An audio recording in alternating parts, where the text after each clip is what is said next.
할렐루야. 하나님의 은혜와 사랑하심이 오늘도 예배에 참석한 여러분, 여러분의 가정과 자녀들 가운데 충만히 있길 주님으로 축원합니다. 우리가 요한복음 3장 말씀과 4장 말씀을 보면서 예수님께서 하시고 싶었던 가장 중요한 핵심 메시지가 무엇일까? 니고데모가 등장했습니다. 주님의 나라를 예수님을 통하여 보았습니다. 예수님을 통하여 하나님의 나라를 보았었을 때 어떤 일이 일어났을까? 하나님의 은혜 가운데 고통당하는 자들을 해방시키고 육신의 연약한 자들을 치료하며 고통 속에 신음하는 자들을 구원하는 역사가 주님이 오시는 그 하나님의 나라에 임했을 때 나타난 증거라는 것들을 니고데모는 목격했던 것입니다. 하나님의 나라, 그리하여 니고데모에게 이런 질문을 했었을 때 물과 성령으로 거듭나지 아니하면 하나님의 나라를 볼 수도 없을 뿐만 아니라 들어갈 수 없다는 그러한 중요한 메시지가 3장 이야기이기도 합니다. 예수 그리스도를 만나는 자들이 경험하고 반드시 들어갈 수 있는 그 하나님의 나라, 그러나 그 만나는 방법은 물과 성령이라는 것에 대한 공통점은 있지만 방법은 사실 참 다양한 것들을 볼 수가 있습니다. 다양한 방법으로 주님을 만나게 되어지지요. 다양한 방법으로 주님을 만나게 되었고 주님을 통하여 하나님의 나라를 목격하고 경험하게 됩니다. 3장에서 등장하고 있는 니고데모, 우리가 오늘 함께 보는 이 사마리아 수가성의 한 여인, 이 두 사람이 예수님을 만납니다. 그리고 예수님을 통하여 하나님의 나라를 보게 된 이야기가 3장과 4장의 이야기입니다. 그런데 사실은 두 사람에게는 서로에게 있어서 다른 점들을 보게 되어지죠. 당연히 니고데모는 남자입니다. 그러나 사마리아 수가성에 등장하는 사람은 바로 여인이지요. 뿐만 아니라 니고데모라는 실명을 가진 자이라고 한다면 오늘 성경에 소개하고 있는 4장에 소개하고 있는 사람의 이름은 등장하지 않습니다. 뿐만 아니라 니고데모는 전통적으로 유대인의 혈통을 가진 자로서 그는 신분상 소위 말해서 하이클래스에 해당되어지는 그런 높은 직위에 해당되어지는 그런 관원이기도 합니다. 그러나 오늘 성경 속에 등장하고 있는 이 사마리아의 여인은 놀랍게도 신분상으로 비교한다면 유대인들이 볼 때에 가까이 하기에는 그야말로 부정한 그러한 인물로, 그러한 사람들로 소개를 하고 있는 그런 사람들이기도 합니다. 어찌 보면 굉장히 천대를 받던 사람들이었죠. 더군다나 오늘 성경에 소개하고 있는 여인은 어떻습니까? 한 남자도 아닌 5명의 남편을 같이 살아왔던 여인. 어찌 보면 도덕적으로 기준으로 따져보면 니고데모는 어찌 보면 하나님의 신실한 말씀을 사람이라 한다면 그에 반대되는 여인이 오늘 소개하고 있는 여인이기도 합니다. 그리고 만나는 시간도 서로 다르죠. 니고데모는 한 밤중에 예수님을 만나러 왔지만 오늘 성경이 소개하고 있는 이 사마리아 수가성의 여인은 바로 대낮 12시에 예수님을 만나게 됩니다. 그런데 또 중요한 것이 있어요. 아주 중요한 결정적 차이는 뭡니까? 니고데모는 예수님을 만나기 위하여 찾아왔습니다. 그러나 오늘 4장에 소개하고 있는 이 여인은 어떻습니까? 그가 예수님을 찾았나요? 아니었습니다.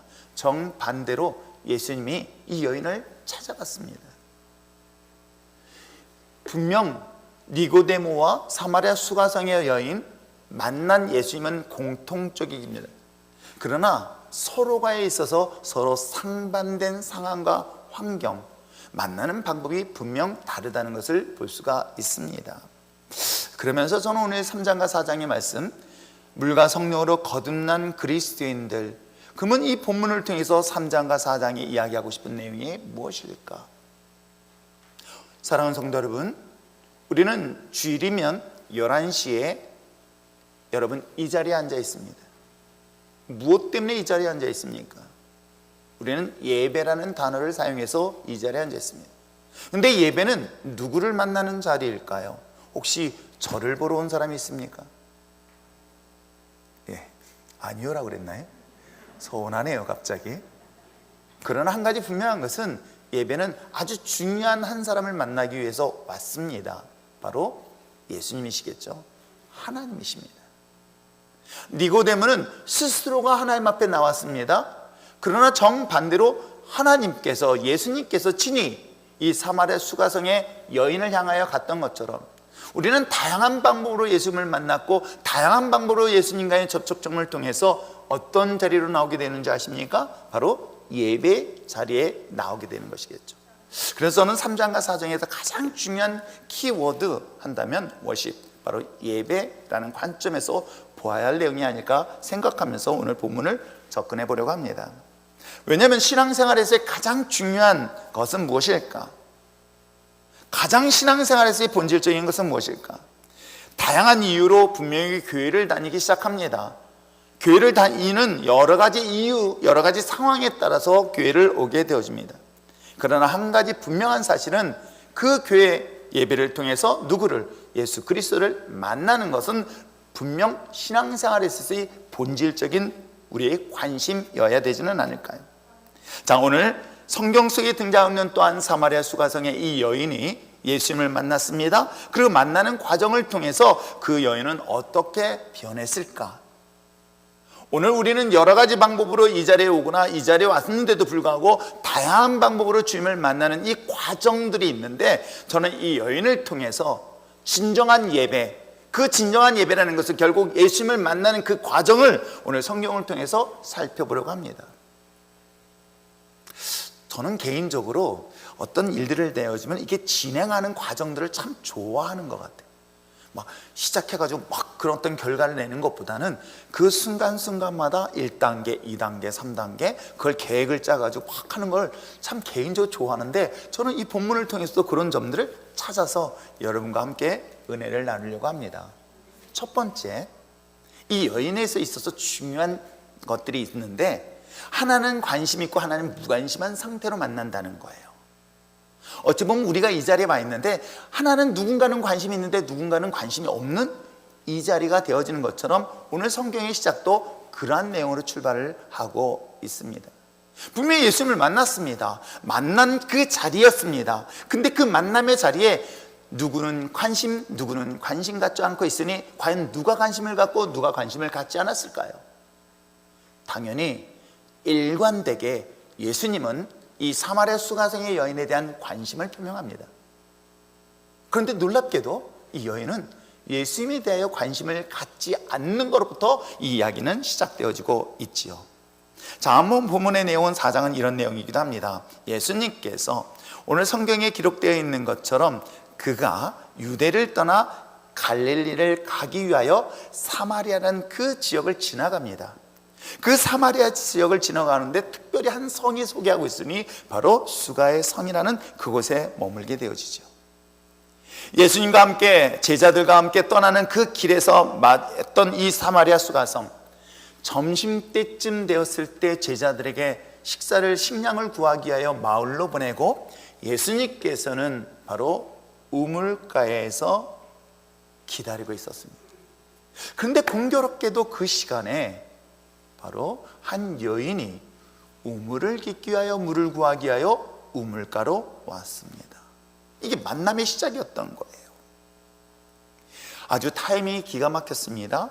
예수님께서 우물가에서 제자들에게 식량을 구하기 위하여 기다리고 있는 그때쯤에 한 여인이 우물가에 와서 물을 구하기 위하여 왔습니다. 그때 예수님께서는 여인에게 아주 이상한 질문을 하지요. 여인에게 무엇을 이야기하고 있습니까? 내게 물을 달라 이야기하고 있는 거예요. 여기까지는 일반적으로 생각할 때 당연할 수 있지 않을까. 왜냐하면 예수님이 지금 갈릴리로 가는 과정에서 설마니 그 물을 푸기 위해서 주레박이라 그러죠. 물을 푸는 그런 그릇을 들고 다니실 리는 없을 것이에요. 그러니 분명 또 우물은 깊은 곳으로 생각되어진다면 분명히 여인에게서 물을 길러 왔으니 모든 기구는 여인에게 있었기 때문에 당연히 여인에게 물을 달라 하는 것은 당연할지 몰라요. 그런데 여인의 반응은 뜻밖이었던 거예요. 뭐라고 얘기하고 있습니까?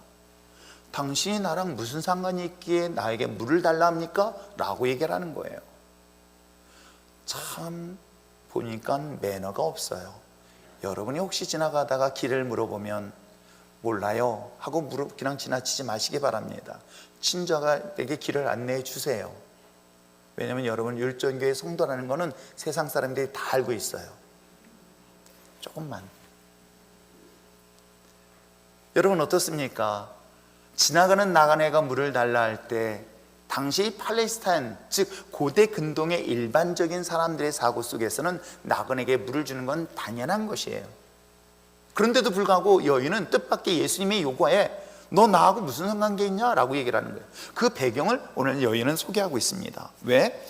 유대인들이 자신에게 물을 달라 하는 그 내용이 무엇 때문일까? 왜? 유대인들은 사마리아 사람들과 상종하지 않기 때문이다 라고 이 여인은 답변하는 거예요. 그 얘기는 물론 역사적 배경이 있습니다. 유대인들은 혈통적으로 전통적인 유대 혈통을 가지고 있었어요. 그 중에서 북이스라엘이라는 나라의 이 사마리아는 북이스라엘의 수도이기도 합니다. 근데 그 수도를 만드는 배경이 이스라엘 유대인들에게는 부끄러움이었던 거예요. 마치 대한민국 혈통을 가진 사람들이 이방인이 들어와서 한 특정한 지역을 가지고 있다 보니 이 혈통에 익숙했던 우리 조선 사람들한테는 되게 거부감을 가진 것처럼 유대인들도 일반적인 상식상 이 사마리아는 결코 그들과 가까이 하지 않은 부정한 그리고 불결한 그런 도시의 사람들로 생각했기 때문에 그들을 그리 상종하지 않았던 역사적 배경이 있습니다. 그렇듯 오늘 모든 유대인들이 사마리아 사람들에게 말을 걸지 아니하고 상대도 아니하냐는데 당신은 유대인으로서 왜 나에게 말을 겁니까? 라고 하는 이야기가 본문 내용인 것이에요. 서로에게 있어서 상관하지 아니하는 단계. 어찌 보면 이 여인도 유대인에 대한 무관심, 그런데 놀랍게도 예수님은 이 여인에 대한 관심으로 이야기가 시작되어져 있습니다. 예수님도 이 여인에 대하여 유대인으로서 사마리아 사람들에게 그런 행하였던 것들을 전통적으로 모를까요? 분명히 그곳에서 태어났고 그곳에 익숙한 문화를 가졌던 예수님 또한 알고 있었을 것입니다. 그럼에도 불구하고 예수님께서는 이 여인에 대한 관심 때문에 말을 건넸으나 여인은 유대인인 예수에 대하여 관심을 갖지 않는 것으로 이야기를 시작하고 있는 것이죠. 사실은 우리의 신앙생활도 마찬가지 아닐까 생각을 합니다.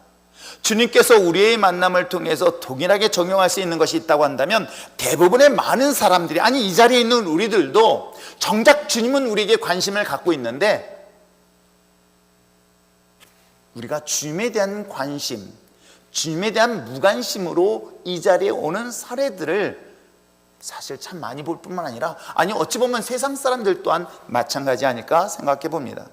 세상에서는 당연하지만 사실은 교회 공동체 안에서도 동일한 관점으로 볼 수 있습니다. 왜?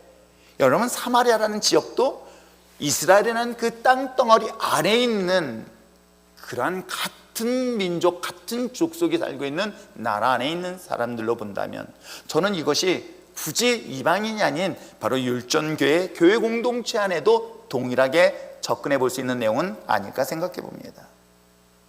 여러분 스스로에게 한번 질문을 던져보세요. 내가 왜 이 자리에 앉아 있을까? 내가 무엇 때문에 이 자리에 앉아 있을까? 자그마치 다른 분 설교는 좀 짧기라도 한데 또 이 설교가 길거든요. 어떤 때는 막 길으면은 막 길어져요. 그래서 모 장로님은 시계를 본다고 합니다. 오늘은 기네. 여러분이 정말 스스로에게 질문 던져보기를, 무엇 때문에 내가 이 자리에 앉아 있을까? 정작 예수님은 우리에 대한 관심을 갖고 있는 것은 분명한 사실인데도 불구하고 정작 우리는 이 자리에 앉아 있는데 과연 정말 예수님에 대한 관심을 갖고 있는가? 이게 단계인 거예요. 예수님을 만나는 단계에서의 첫 번째는 주님은 나에게 관심을 갖고 있으나 나는 주님에 대한 관심이 없는 것으로 출발했던 이야기의 시작은 오늘 성경을 통해서 이야기를 하고 있습니다. 그런 우리를 향하여 여전히 주님은 노크를 하고 있습니다. 예수님께서 물을 달라고 요청하는 이것은 바로 주님의 관심으로부터 출발하고 있다는 사실들을 절대로 잊지 않기를 주님으로 축복합니다. 낯선 존재, 무관심해할 수밖에 없었던 그랬던 존재들에 대하여 예수님께서는 여인의 삶 가운데 쑥 들어오는 거예요. 목회를 해보고 성경 공부를 시키고 제자 훈련 시켜보면서도 느끼는 게 그거예요. 처음에 왔을 때는 들려도 들리지 않는 목사님의 설교가 영어로 하고 있어요. 영어로 지금 들리고 있죠? 그러니까 안 들리는 거예요. 그런 나의 닫힌 귀가 어느덧 주님께서는 계속 내 마음의 문을 두들기듯 나의 귓전을 때리고 있는 거예요. 우리 삶 가운데 여전히 주님은 여러분을 향하여 누군가를 통해서 손을 내밀고 누군가를 통해서 여러분의 손을 붙잡고 이곳에 왔지만 정작 우리는 나 자신은 십자가에 달려진 예수 그리스도에 대한 관심은 전혀 없는 상태에서 이 자리에 나올 수 있습니다. 그러나 사랑하는 성도 여러분, 이 자리에 나온 그 순간이 기적을 일으키는 놀라운 순간이라는 걸 잊지 마시길 주님으로 축복합니다. 이 사마리아 수가성 여인 또한 마찬가지인 거예요. 그 많은 인생에 만난 사람들 가운데 주님께서 다가와서 그 여인의 마음의 문을 두들겼고 말을 건넸던 이 사건이 한 사람의 인생을 확 변화시킨 것처럼 오늘 여러분이 이 자리에 나와 있는 여러분들이 마치 사마리아 수가성의 우물가에 향해서 왔던 여러분들에게 주님의 마음의 문을 열고 여러분에게 다가오는 놀라운 역사가 시작된다는 것 잊지 마시길 주님의 축복합니다. 그렇기 때문에 힘들더라도 나오십시오. 이해가 되지 않는다 할지라도 나오십시오. 힘들고 억지로라도 이 자리에 나올 때 분명 하나님의 놀라운 역사를 일어나게 될 줄 믿습니다. 자, 2단계가 지나면 어떤 일이 일어날까요? 조금 관심이 생기는 거예요. 여인 또한 예수에 대한 관심, 물론 예수님은 여인에 대한 관심은 일관되게 똑같습니다. 그런데 문제는 뭐냐면 이 사마리아 수가성의 여인이 유대인에 대한 무관심으로 시작했다가 이제는 조금 관심을 갖게 되어져요. 예수란 존재의 말 때문에, 예수가 전해주는 이 이야기 때문에 관심을 가져요. 그런데 관심이 서로 다르다는 것으로 출발하는 거예요. 자, 그런 내용을 살펴볼까요? 사실은 사람과 사람의 만남에서 관심과 관심을 가질 때 스파크가 일어나는 것은 굳이 말하지 않아도 경험해 봤을 거예요. 그래서 내 아내가 됐고 내 남편이 됐어요. 혹시 여러분 내가 무관심했는데 서로 만나서 결혼하신 분 없을 거예요. 아니, 어르신들은 있을 수 있겠네요. 조선시대 때 만났으면. 그렇지 않다면은 우리 정옥이 집사님도 뭐 사랑하는 남편 연애해서 만났죠? 그럴 때는 아니라고 얘기하면 안 되지. 아무튼 그렇다고 해서 신랑한테 관심 없던 건 아니겠죠?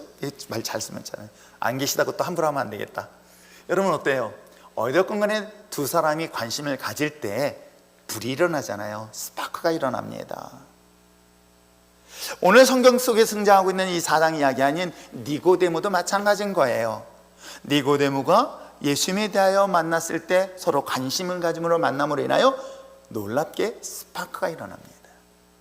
갈릴리 호수에서도 예수님께서 베드로를 만났습니다. 그 베드로를 만나 서로에게 대한 관심이 딱 생기는 순간 어때요? 베드로가 확 돌아버려요. 어떻게? 자신의 배를 다 내어놓고 예수님을 따르는 놀라운 사건을 경험하는 거예요. 그래서 만난다는 것은 만남으로 인해서 서로의 관심을 갖는 순간 놀라운 역사는 시작된다. 물론 후회하시는 분도 있어가지고 그때만 관심 갖지 말아야 돼. 그러나 그 관심이 하나님 주신 축복인 줄 믿습니다. 대답 잘 하십시오. 근데 문제는 서로의 관심이 있을 때 그런 놀라운 스파크 기적이 일어나는가 하면은 놀랍게도 그렇지 않을 때가 있다는 거예요. 서로의 관심의 방향이 딱 마주치면 분명히 기적 같은 역사가 일어나요. 전 성경이 신약에서는 특별히 그런 부분들을 상당히 많이 얘기를 하고 있고, 물론 66권에 그 얘기가 많이 등장합니다. 하나님이 인간에 대한 관심, 그리고 인간이 하나님을 주목할 때 역사가 일어나죠. 사마리아 수가성의 여인도 엘리야가 이 여인을 주목했고, 이 여인 또한, 이 과부는 또한 엘리야를 주목하는 순간에 기적을 경험하는 것처럼 38년 된 병자가 있었습니다. 그가 주목했던 것은 오직 자신의 물속에 들어갈 이 베데스다 연못만을 주목했었을 때 주님은 그에게 다가오셨습니다. 그를 주목했고 그에게 말을 건넸습니다. 38년 된 병자가 우물을 주목하다가 갑자기 예수님을 딱 주목하는 순간 기적을 경험한 이야기가 성경 속에 소개를 하고 있죠. 그런데 이 관심이 다 같다라고 보기에는 오늘 성경의 본문의 내용은 그렇지 않은 이야기를 하고 있습니다. 자, 볼까요? 자, 한번 10절 말씀 한번 읽어보겠습니다. 자, 10절 말씀, 9절 말씀과 10절 말씀 읽겠습니다. 시작.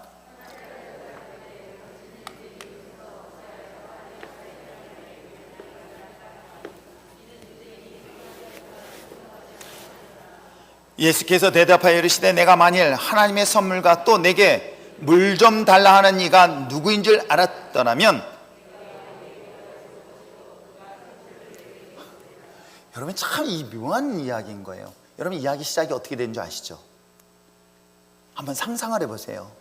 한 여인이 우물가에서 양동이 그리고 주레박을 가지고 오고 있었는데 한 나그네가 그 앞에서 서 있는 거예요. 그 나그네가 뭐라고 얘기하고 있습니까? 물을 달라 합니다. 그랬더니 이 여인이 거부합니다. 그랬더니 예수님이 이야기를 하는 거예요. 당신이 나에 대하여 누군지를 알았더라면 당신이 나한테 물을 달랄 것이다. 아니 이 상황이 좀 이상하게 대답하고 있는 거 아니에요? 아니 지가 물 달라 그래 놓고 나를 알면 나한테 물 달라고 한다. 이 대화의 이야기를 들으면서 여인은 말이 안 되는 이 이야기를 아주 대화를 통해서 풀어나가는 내용들이 그 다음에 나오고 있어요. 정작 물이 필요한 것은 예수님이라고 생각했는데 여인에게 이야기를 하고 있으니 여인이 뭐라고 얘기했냐면, 아니 당신이 나한테 물을 필요하다고 얘기했는데 정작 자신이 누군지를 알았다면 내게 물을 달라고 한다? 그랬더니 여인이 그렇게 답변을 하는 거예요. 그 다음 절에 뭐라고 얘기하냐면 여인이 이렇게 얘기했습니다. 자, 11절에 보니까 주여 물 기를 그릇도 없고 그리고 이 물은 깊은데 당신은 어떻게 그 생수를 떠서 나에게 줄 수 있습니까? 라고 답변을 하는 거예요. 여인의 질문은 분명히 틀린 질문은 아니에요. 예수님의 말이 오히려 더 이상할 수밖에 없는 것이겠죠. 정작 자신이 만약에 물을 갖고 있다면 굳이 여인에게 물을 달라 할 이유가 뭐가 있겠습니까? 그런데 자신은 물이 필요하다고 요구했는데 그 물을 줄 수 없다 했을 때 오히려 정반대로 예수님께서 여인에게 말합니다. 너 나에게 나란 존재가 누군지 알았으면 넌 나한테 물 달랠 거야 라고 하니 위아래로 훑어봤습니다. 그리고 그 예수님의 손에는 물을 기를 만한 그릇이 없는 거예요. 더 중요한 것은 이 우물은 깊은 거예요. 그러니 뜰 수 없는 상황에서 물을 달라 하니 그 말에 대한 답변이 오늘 그 여인이 11절에 말하고 있어요. 그럴 때 오늘 12절에 그러면서 얘기하고 있습니다. 13절에 예수님이 답변하고 있죠. 자, 13절 말씀 한번 13절 14절 말씀 한번 읽어볼까요? 시작. 예수께서 대답하여 이르시되 이 물을 마시는 자마다 내가 목마르니와 내가 주는 물은 마시는 자는 영원히 목마르지 아니하리니 내가 주는 물은 그 속에 영생하도록 솟아나는 샘물이 되리라. 저도 이런 물이 있으면 참 좋겠다. 대화가 아주 묘하게 끌려가고 있는 거예요. 예수님께서 말씀하시고 있습니다. 이 여인의 관심은 뭐냐면 사실 물이었던 거예요. 왜? 내가 누군지 알았으면 너 나한테 물을 달랠 거야. 그랬더니 이 여인이 생각할 때 자신은 지금 이 우물, 즉 야곱으로부터 출발됐던 야곱의 샘은 깊어서 그릇이 있지 않으면 물을 뜰 수가 없어. 그런데 예수님이 말씀하시기를 너 나에 대해서 안다면 내가 너한테 물을 줄 거야. 그랬더니 여인이 생각할 때는 이 양반이 그러면 이것 말고 또 다른 우물이 있을까? 그럼 그 물이 이 우물보다 더 크냐라고 질문을 던지는 거예요. 그럼 여러분 생각해 보세요. 예수님이 여인에게 하고 싶었던 얘기와 이 여인이 이 예수님의 대화 속에서 보고 싶었던 게 뭘까요? 예수님은 이 여인에게 영원히 목마르지 아니한 물을 주겠다라고 이야기하고 있었을 때 이 여인이 생각하기에는 이 우물을 주목한 거예요. 지금 자신이 물을 들어온 현실적인 이 생수, 즉 이 물을 생각했던 거예요. 예수님의 생각은 너 영원히 목마르지 않은 물을 내가 너에게 주겠다라고 했을 때에 예수님의 의도와 이 여인이 주목하고 있는 의도는 사실 달랐던 거예요. 왜요? 오늘 예수님께서 말씀하시고 있습니다. 영원히 목마르지 아니한 생수? 그랬더니 이 여인이 그러는 거예요. 야, 그물이 있으면 그물을 나에게 달라. 그럼 내가 다시는 물 들어오지 않겠다라고 했었을 때 예수님이 말씀하시는 것은 지금 우물에 있는 물을 말씀하실까요? 아니에요. 예수님이 말씀하시고 싶었던 것은 바로 예수 그리스도의 자신을 말하고 있는 거예요. 나를 보라, 나를 주목하라, 나에게 관심을 가지라고 예수님은 이야기하고 있는 거예요. 그것을 예수님이 말씀하실 때 너 이 우물을 마실 때는 그 우물을 잠시 동안은 목마름을 해결할 수 있을 것이다. 아니 여러분 세상 속에 살아가면서 필요한 물질, 명예, 권력 등등의 소유한 것들 잠시 동안은 여러분의 목마름을 해결할 수 있을 것이다. 저 역시도 그 중에 한 사람이었었던 거예요. 혹시 여기서 행복하기 거부하는 사람이 있습니까? 모든 사람은 행복하기 위해서 공부합니다. 돈을 법니다. 일을 합니다. 결혼도 합니다. 또 열심히 일을 해서 목표한 목적을 달성도 해봅니다. 왜? 무엇 때문에? 그 순간 행복한 거예요. 그 순간 기쁜 거예요. 그 기쁨을 향하여 수없이 우리는 목말라 하듯이 달려갑니다. 근데 그것이 결코 영원하지 않다는 사실을 왜 우리는 어리석게 깨닫지 못할까요? 그때 예수님께서 말씀하시는 내용이 뭐냐면은 바로 나 예수, 너가 주목할 나 예수를 마시면, 나를 만나게 되어지면 너는 영원히 목마르지 아니할 것이다 라고 예수님은 말씀하실 때 여인은 지금 어디 주목했는지 아십니까? 예수님을 주목한 것이 아니라 바로 이 우물, 바로 물을 주목했다는 것 여러분 아십니까? 그래도 무관심으로 시작했던 여인이 예수님의 말씀에 대한 관심, 서로 다른 관점으로 접근은 하지만 어찌됐건 간에 그래도 관심이라는 것들로 시작하는 내용이 오늘 본문 내용이기도 합니다. 사랑하는 성도 여러분, 오늘 우리는 어떠한 관심을 가지고 이 자리에 나왔습니까? 혹시 우리는 예수님을 통해서 내 마음의 위로를 얻거나 또는 예수님을 통한 내 현실의 문제, 그것이 물질이 되었던, 건강의 문제가 되었던, 또 안전의 문제가 되었던, 진로의 문제가 되었던 등등의 것의 문제를 가지고 혹시 이 자리에 관심을 가지고 이 자리에 나와 있는 것은 아닐까요? 예수님의 관심은 바로 이 여인의 생명에 있었다는 것이죠. 오늘 그것이 16절 이하에서 예수님이 그 여인의 가장 약한 부분을 탁 타치를 하세요. 어떻게 해요? 네 남편을 데려와라.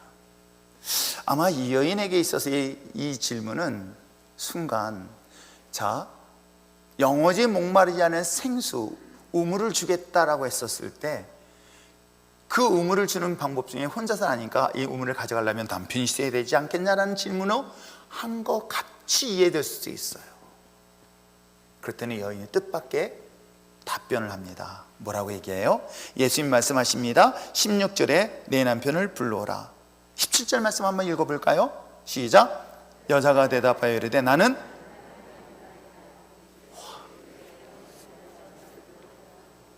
놀라운 질문과 놀라운 답변을 그 가슴 깊숙하게 찔러서 얘기하는 거예요. 너 남편을 데려와라. 그때 여인이 남편이 없습니다. 그랬더니 예수님이 뭐라 그래요? 안다. 너에게는 지금까지 5명의 남편이 있었으나 이제 지금 살고 있는 그 남편 또한 너의 남편이 아니다. 이 정도로 자신에 대하여 정확하게 정곡을 찌르며 자신의 약점을 드러내서 여러분에게 알려준다면 여러분은 어떨까요? 제가 여러분들의 가장 약한, 즉 여러분만이 알고 있는 그 비밀스러운 것들을 제가 여러분에게 훅 이야기한다면 어떤 마음이 생길까? 무엇이 예수님께서 이와 같은 이야기를 할 수 있었을까? 저는 관심이라는 단어를 사용하고 싶은 거예요. 상대방을 이해함에 있어서 또는 상대방에 대하여 그 마음을 이해하고 상황을 이해할 수 있는 것은 결국 관심이 있을 때 이해할 수 있는 것은 분명한 사실입니다. 한번 부부 사이의 갈등도 한번 생각해 볼까요? 관심이 있을 때는 갈등도 있고 다툼이 일어납니다. 근데 그 시간이 점점 지나면 어때요? 관심이 없어질 때 이해할 수 있는 걸 포기해버려요. 친구의 관계에서도 마찬가지고 이 모든 인간관계도 다 마찬가지 아닐까 생각해 봅니다. 관심을 통해서 사랑과의 릴레이션십이 이루어지는 것을 볼 수가 있죠. 예수님께서도 사마리아 수가성의 여인을 만난 이 한 여인에 대한 관심을 성경은 우리에게 이야기를 하고 있다. 그렇습니다. 무명의 여인, 니고데모는 그래도 배경이라도 있지만 이 무명의 여인, 어느 누구도 관심 갖지 아니한 여인, 그리고 그 마을에서 5 남편을 거느렸던 여인이라는 소문이 났던 이 여인, 부끄러우며 조롱의 대상이 될 수밖에 없던 그 모든 사람들의 손가락질의 대상이 됐던 여인, 모든 사람들의 관심을 갖지 않았을 때 주님은 여전히 그 한 사람에 대한 관심으로 이야기가 시작되어지고 있는 것 여러분 아십니까? 그 여인의 지난날의 삶도 그리고 현재의 삶도 주님과의 만남을 통해서 관심의 대상이 되고 있다는 것은 저 역시도 제 자신을 몰랐을 때는, 주님을 몰랐을 때는 정말 몰랐어요. 주님이 나를 나 같은 사람에게 관심이 있었을까를 몰랐던 시절이 분명히 있었습니다. 나 같은 사람에게 무슨 관심이 있었을까? 아니, 사실은 내가 하나님 앞에 관심이 없었던 시절이 있었습니다. 그러던 어느 날 주님이 나에 대한 관심을 발견했을 때 내 삶이 변화되어졌던 것처럼 여인 또한 마찬가지죠. 비록 우리들의 관심이 하나님이 아닐지라도 하나님의 관심은 여전히 저와 여러분을 향하고 있다는 이 사실을 결단코 잊지 않길 주님으로 축복합니다. 이 본문에서 중심적인 그 메시지는 여전히 나는 너에 대한 관심의 이야기가 오늘 본문을 통해서 소개하고 있죠. 비록 내가 갖고 있는 교회라는 관심이, 주님이 나를 향한 관심이 다를 수 있습니다. 그러나 분명한 사실은 무관심으로 시작되었지만 다른 관심일지라도 하나님에 대한 관심을 가지고 이 자리에 나오는 단계, 때에 따라서는 주님이 내게 원하는 것보다는 내가 주님이 필요한 것, 즉 내 삶에서 필요한 것 때문에 나오는 이 단계. 예수님은 이 여인에 대한 영원한 목마르지 않은 생명을 얘기하고 있다고 한다면 여인은 지금 자신에게 필요한 이 물에 대한 관심은 오늘날 우리가 이 자리에 서 있는 저와 여러분의 공통된 모습은 아닐까요? 그런데 여러분, 하나님의 나라를 볼 수 있고 하나님의 나라에 가기 위하고 뿐만 아니라 번역엔 거듭남에 대한 놀라운 역사는 여기서 멈추는 것이 아니라 하나님의 관심, 주님의 관심과 나의 관심이 딱 만났을 때 기적의 역사가 일어나는 것 여러분 아십니까? 그 이야기를 마지막 부분으로 다루고 있습니다. 주님의 관심과 나의 관심이 하나가 되어지는 거예요. 우리는 그런 거 있잖아요. 부부 사이라도요, 관심이 같을 때 이것은 우리가 소위 말해서 소통, 아니면 서로 마음이 통한다라고 얘기하는 것 아닐까요? 그렇습니다. 하나님과 나와의 소통, 즉 소통함이 있을 때, 통하는 것이 있을 때 그곳에 놀라운 기적의 역사가 일어나는 것 잊지 마시길 주님의 축복합니다. 주님이 나와 소통하고 주님과 나와 교통되어지고 주님과 나와 같은 놀라운 역사에 주목을 할 때 그것은 반드시 기적의 역사를 경험하게 될 줄 믿습니다. 니고데모와 예수님의 관심이 하나가 되었을 때 영원한 나라, 하나님의 나라에 대한 이야기를 했던 것처럼 예수님께서는 변함없이 이 본문에 등장하고 있는 무관심으로 출발한 한 여인, 그러면서도 불구하고 서로 다른 관심으로 였다가 마침내 하나 되어지는 관심에 대한 이야기를 하고 있는 것은 오늘 우리들의 신앙의 단계도 그런 모습으로 점점 더 나가고 있는 것은 아닐까요? 이것을 통해서 점점 주님을 만나는 단계로 보아야 되지는 않을까요? 그럼 여러분 생각해 보세요. 저는 공부도 성공도 인생도 단계가 있더라고요. 1단계, 2단계. 요즘은 자동차도요, 여러분 오토를 함부로 운전하는 사람이 있어가지고 차를 정말 전 차 전문가는 아니에요. 근데 여러분 아십니까? 오토도요 기아 변속을 해야 됩니다.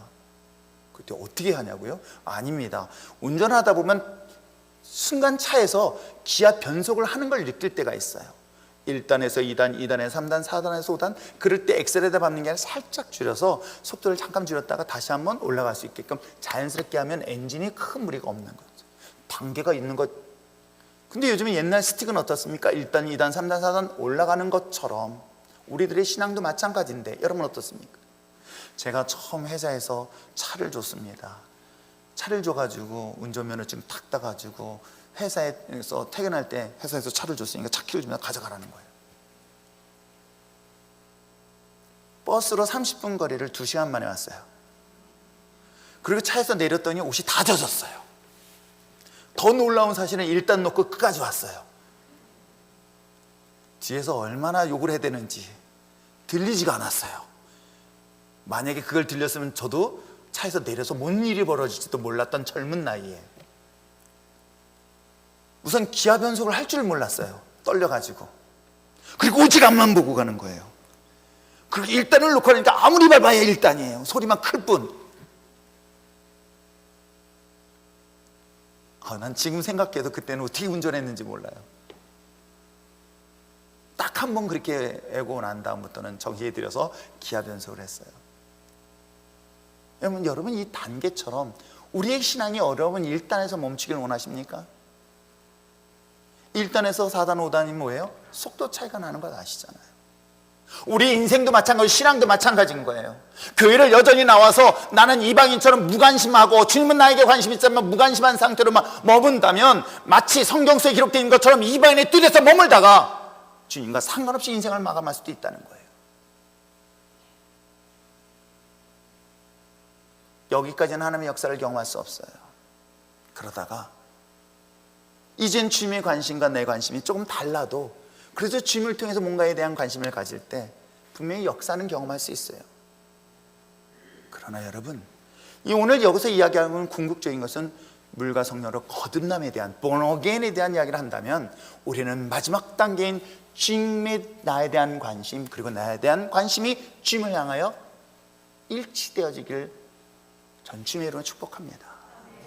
여러분이 그러한 신앙의 위치에 섰을 때 우리는 진정 사람들이 진정한 그리스도인이라고 이야기를 하게 되어 있어요. 교회를 10년 다니고 20년 다녀서 직분은 받을 수 있을지 모르겠지만 여러분 어떻습니까? 자녀를 키워봤습니다. 자기만 생각하는 아이가 어느 순간이가 철이 들었다고 아버지를 생각하네. 근데 아버지가 생각해가지고 이제는 딱 크루즈가 돼요. 이제는 좀 맞추면 안 하니까 이거는 아들이 주는 선물하고 아버지가 원하는 선물이 다를 때 그래도 아버지는 그래도 좋아. 나는 현금이 좋은데 이놈의 새끼는 쓸데없이 치킨을 주네. 그러다 이 단계가 넘쳐지면 이제는 아버지와 나와의 소통하는 관계가 이루어지는 것처럼 하나님의 신앙의 단계도 마찬가지 아닐까요? 그 관계를 오늘 성경을 통해서 이야기를 하고 있습니다. 자신에 대한 즉 그 예수님에 대한 이야기를 듣고 이 여인은 이렇게 고백하지요. 당신은 선지자입니다. 깜짝 놀랐어요. 나에 대해서 너무나 많이 알고 있는 거예요. 그래서 비로소 그를 예언자, 선지자로 고백하는 거예요. 그런데 예수님은 선지자 이상의 것으로 이야기를 하고 있습니다. 진정한 자신의 목마름에 대한 관심을 예수님께서 질문하고 있었던 그 배경, 너의 영적인 목마름. 그래서 비로소 여인은 자신의 솔직한 이야기를 하고 있는 거예요. 무엇을 얘기하고 있습니까? 그것이 바로 19절 20절인데 19절에 이야기합니다. 당신은 선지자 예언자입니다 라고 하면서 20절에 이야기를 하고 있죠. 자, 20절 말씀 한번 읽어볼까요? 20절 21절 읽겠습니다. 시작.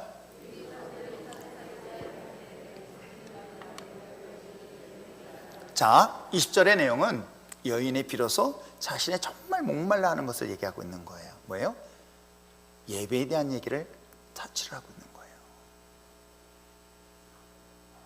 그럴 때 예수님이 뭐라고 얘기하고 있어요? 예수께서 이르시되 여자여 내 말을 믿으라. 이 산에서도 말고 예루살렘에도 말고 너희가 아버지께 예배할 때가 이르리라. 이 말을 이용해서 주일날 내가 굳이 여기서 예배드리지 않아도 된다는 착각에 빠지지 마시길 바랍니다. 합리화시키지 마십시오. 이 내용은 그런 내용은 아닙니다. 이게 어떤 뜻이냐면 이 내용은 이렇게 되어 있습니다. 너희 아버지께서 이 산에서 예배를 드려야 한다거나 예루살렘에서 예배를 드려야 한다거나 하지 않을 때가 올 것이라는 거예요. 특정한 곳에 모여서 예배 드립니다. 특정한 곳에 예배 드립니다. 그러나 그것이 필요 없을 때가 반드시 올 것이다 라는 얘기를 하고 있는 거예요. 그때가 언제일까요? 그때가 언제일까요? 바로 주님의 십자가를 통한 완전한 구원의 역사가 일어날 때까지예요. 그 전에까지는 이 산에서도 예루살렘에서도 예배 드리는 것을 성경은 이야기를 하고 있는데 우리는 뒷부분만 생각해서 굳이 여기서 라고 착각하는 경우를 정말 많이 이 본문을 통해서 인용합니다. 잘못된 해석이기도 합니다. 아무튼 오늘 성경에 기록되어 있는 것처럼 예수님께서 이 진정한 예배를 이야기하면서 뭐라고 얘기하고 있습니까? 예수님께서 말씀하시는데 22절 너희는 알지 못하는 것을 예배하고 우리는 아는 것을 예배하는, 이 내용은 뭐냐면 하나님에 대하여 알고 있는 것, 하나님에 대하여 존재를 알고 있는 것과 알지 못하는 상태에서 드려지는 예배를 얘기하고 있는 거예요.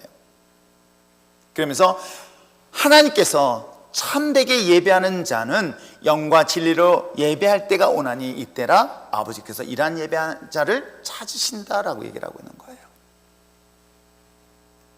여인과 예수님의 관심이 비로소 영과 진리로 드려지는 예배, 신령과 진정으로 드려진 그 예배가 스파크가 일어나듯이 딱 마주치는 거예요. 마치 목마른 사슴 시냇물을 찾기에 갈급한 심령을 가지고 주님 앞에 나온 자들을 주님이 만나시고 그걸 통해서 하나님의 역사가 일어나는 것처럼, 지금 이 여인은 처음에 시작할 땐 예수님은 관심이 없었어요. 그러다 예수님을 관심 가지면서 이 여인의 관심을 가졌던 건 예수님이 아니라 무물이었던 거예요. 그러다가 예수님을 관심 갖게 되었습니다. 예수님이 선지자라는 사실, 예수님이 예언자라는 사실, 예수님이 구원자라는 사실을 주목하는 순간 그것이 바로 예배라는 것들로 초점을 맞춰지는 거예요.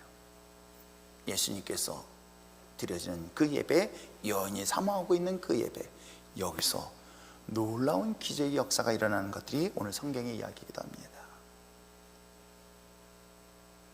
영적인 목마름, 예배를 통해서 하나님을 알게 되어지고 예배를 통해서 하나님을 만나게 될 것이고 예배를 통해서 하나님을 경배하는 그 자리가, 저는 이 자리가 되어야 될 줄 믿습니다. 신령과 진정의 예배 드리는 것은 곧 물과 성령으로 거듭난 믿음의 자녀들이 오늘 이 거룩한 예배의 자리, 이 거룩한 자리의 예배가 되어질 때에 비로소 주님을 만나게 되어지고 그 주님을 만나는 순간 하나님의 기적은 지금 이 예배 자리에서도 반드시 나타나게 될 줄 믿습니다. 하나님은 여전히 찾으십니다. 하나님이 하나님이심을 사람들을 통해 증거로 나타나길 원하십니다. 죽은 자를 살리고 병든 자를 고치는 하나님의 놀라운 역사를 우리를 통해서 이루어지길 원하십니다. 무엇을 통해서? 하나님을 만난 찾는 자, 신령과 진정으로 예배하는 자를 주님께서 찾으시고 있다는 것, 저는 우리 율전교회가 그 어떤 환경과 어려움 속에서도 하나님이 기뻐하는 예배의 자리에 설 수 있는 저와 여러분, 이 율전교회가 되어지고 한국교회가 되어지길 주님으로 축복합니다. 그 결과가 어떻습니까? 바로 그 여인의 고백이에요. 자, 25절, 26절 마지막으로 읽겠습니다. 시작.